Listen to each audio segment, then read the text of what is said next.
தீபாவளினா பளிச்சுன்னு ஞாபகத்துக்கு வர்றது பட்டு, பட்டாசு, பலகாரம். பலகாரம்னா ஞாபகத்துக்கு வர்றது மந்த்ரா கடலை எண்ணெய். அபார ருசி, ஆரோக்கியமான உடல் நலம். தீபாவளி அன்னைக்கு மட்டும் இல்ல, என்னைக்குமே கிச்சன்ல இருக்க வேண்டியது மந்த்ரா கடலை எண்ணெய் தான். டில்லியில் சில தினங்களுக்கு முன் ஓட்டு திருட்டை கண்டித்து காங்கிரஸ் சார்பில் ராகுல் தலைமையில் பேரணி நடந்தது. அதில் தமிழக காங்கிரஸ் முன்னணி தலைவர்களும் நிர்வாகிகளும் பங்கேற்றனர். திமுக கூட்டணி மற்றும் தொகுதி பங்கீடு குறித்து தமிழக காங்கிரசின் ஐவர் குழு, முன்னாள் தலைவர்கள் மற்றும் தமிழக எம்பிக்களிடம் ராகுல் ஆலோசனை நடத்துவார் என கூறப்பட்டது.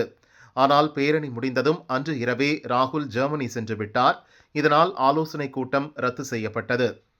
இந்நிலையில் டில்லியில் உள்ள கான்ஸ்டிடியூஷன் கிளப்பில் மேலிட பொறுப்பாளர் கிரிஷ் ஷோடங்கர் தலைமையில் கலந்துரையாடல் கூட்டம் நடந்தது. தமிழக காங்கிரஸ் தலைவர் செல்வ பெருந்தகை, சட்டசபை காங்கிரஸ் தலைவர் ராஜேஷ்குமார், எம்பிக்கள் மாணிக் தாகூர், கார்த்தி, விஷ்ணு பிரசாத், ராபர்ட் புரூஸ், விஜய் வசந்த் உள்ளிட்ட சிலர் மட்டும் தங்கள் கருத்துக்களை தெரிவித்தனர். கலந்துரையாடல் முடிந்த பின் தமிழகத்திலிருந்து சென்ற மாநில நிர்வாகிகள், முன்னணி தலைவர்களை தனித்தனியாக சந்தித்து கிரிஷ் ஷோடங்கர் கருத்துக்களை கேட்டறிந்தார்.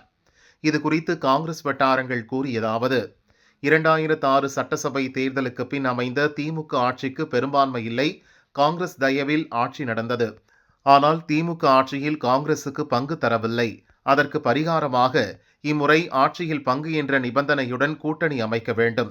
அதற்கு திமுக உடன்படவில்லை என்றால் ஆட்சியில் பங்கு தர தயாராக இருக்கும் விஜய் தலைமையிலான தாவிகவுடன் கூட்டணி அமைக்க வேண்டும் என சில எம்பிகளும் பெரும்பான்மையான நிர்வாகிகளும் கிரிஷ் ஷோடங்கரிடம் வலியுறுத்தி உள்ளனர் என அந்த கட்சி வட்டாரங்கள் கூறின.